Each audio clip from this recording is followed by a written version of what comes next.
안녕하세요. 여러분과 같이 논술을 준비하는 모두의 논술입니다.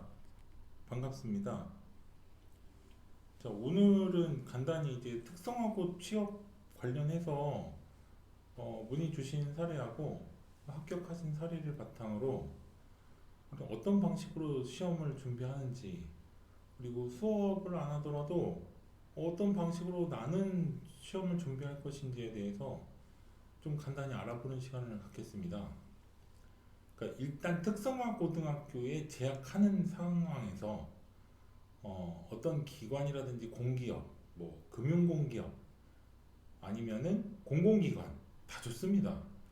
여기에 대해서 학교에서 지원해보는 게 어떻겠느냐라고 이제 권유를 받은 학생들은요, 공통적으로 특징이 하나 있어요. 그게 뭐냐면 성적이 좀 좋다는 점. 두 번째는 3학년에 이르러서 자격증을 취득을 해야 되는데 이 자격증 취득 과정이 굉장히 성공적이었다는 점. 그리고 지금까지 관련 자격증을 취득해온 사례가 굉장히 다른 친구들보다 뛰어난 점은 확실히 공통점입니다. 그리고 일반적인 우리가 논술이다, 그런 취업 논술이다라고 하면은 기본적으로 그러니까 대졸자의 공기업 취업의 기준으로 보게 되면 굉장히 어렵죠. 왜냐하면 그 문제를 동일하게 푸는 경우는 별로 없고, 그리고 특성화고의 전형에 맞춘 문제가 편성이 되어 있기 때문에 아무래도 그 문제의 그 성향이 좀 다르긴 합니다. 예를 들면 예탁결제원, 뭐 신용보증기금 이런 데를 예를 들더라도 특성화고의 친구들과 같은 날 시험을 봐요. 같은 날 시험을 보고, 그리고 그 답안지의 기준은 똑같으냐? 그건 아니에요.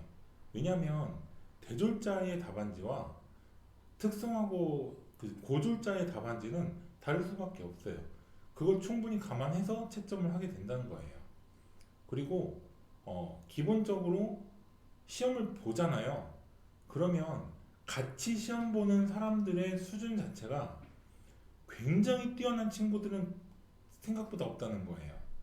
자, 이것은 기본적으로 뭐 우리 점수라든지 아니면 자격증의 개수 이런 거랑은 좀 별개예요. 논술 답안지의 수준을 얘기하는 겁니다.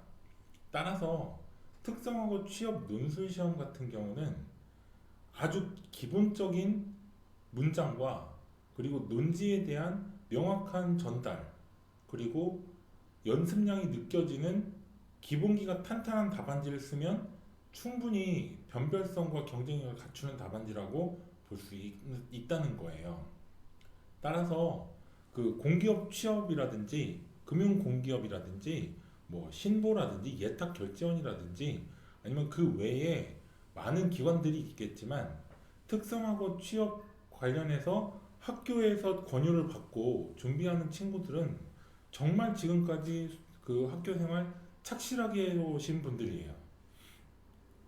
그래서 작년 21년, 그러니까 2021년 이제 코로나 20년 2월에 발생한 이후에 그 학교에서 요청을 받은 적도 있고, 그리고 아직 뭐 논술을 하려고 하는데 대입 논술 가기에는 좀 어렵고, 그리고 지금 당장 내가 해결해야 되는 취업 논술에서 어떤 방식으로 내가 접근해야 되는지 모르는 분들이 문의를 좀 많이 주셨어요.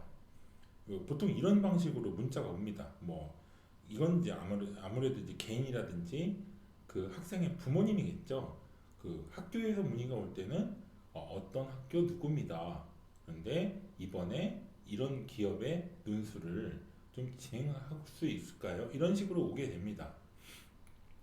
그러면 이제 시험 그 수업의 시간을 일단 편성을 해야 되잖아요. 이게 보통 여유 있게 준비하는 데가 있고 좀 촉박하게 준비하는 데가 있기는 해요. 그렇지만 그럼에도 불구하고 합격의 사례를 보는 거는 뭐냐면 제가 처음에 알려드렸듯이 굉장히 대단한 기준에 의해서